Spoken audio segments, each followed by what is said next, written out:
રાજ્ય સરકારે હિમોફિલિયા જેવા ગંભીર રોગોના દર્દીઓ માટે અત્યંત સંવેદનશીલ અને જીવન રક્ષક પહેલ હાથ ધરી છે. આરોગ્ય રાજ્યમંત્રી પ્રફુલભાઈ પાનસેરિયાએ જણાવ્યું કે નાણાકીય વર્ષ 2025-26 દરમિયાન અમદાવાદ સિવિલ હોસ્પિટલમાં 669 દર્દીઓને ₹17 કરોડથી વધુની કિંમતના ઇન્જેક્શન સંપૂર્ણ નિઃશુલ્ક આપવામાં આવ્યા છે. સામાન્ય અને ગરીબ દર્દીઓ માટે મોંઘા ક્લોટિંગ ફેક્ટર ઇન્જેક્શન ખરીદવા અશક્ય હોવાથી સરકારે Gujarat medical education and research society commercial limited મારફતે આ ઇન્જેક્શનોની જથ્થાબંધ ખરીદી કરી છે, જેથી રાજ્યની તમામ સરકારી હોસ્પિટલમાં જરૂરિયાતમંદોને તે વિનામૂલ્યે ઉપલબ્ધ કરાવી શકાય.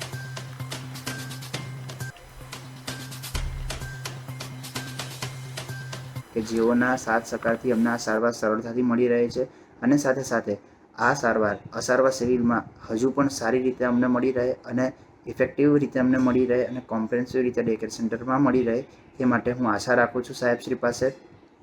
અને આ સારવાર હજુ પણ સારી રીતે અસારવા સિવિલમાં મળે છે જ તેની પણ હું આશા રાખું છું અને તે માટે હું સાહેબશ્રીઓનો અને તમામ સ્ટાફ મેમ્બરોનો હૃદયપૂર્વક આભાર પ્રગટ કરું છું. Thank you. આભાર. તથા આપણા સિવિલ હોસ્પિટલના સુપ્રિન્ટેન્ડન્ટ સાહેબશ્રીનો ખૂબ આભાર માનું છું. ડૉક્ટર સાહેબશ્રી, નર્સિંગ સ્ટાફ જે અમને ઇન્જેક્શન આપવામાં ખૂબ જ નિષ્ઠાપૂર્વક સેવા નિભાવી રહ્યા છે. અમે પણ આવી આશા રાખીએ છીએ કે આવી સેવા અમને મળતી રહે અને આનાથી પણ સારી સેવા આપવામાં તેઓ અમને મદદરૂપ બને. આભાર.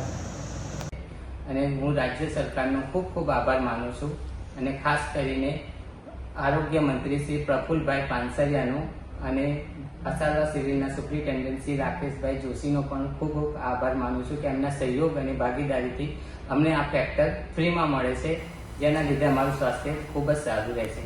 જય હિન્દ.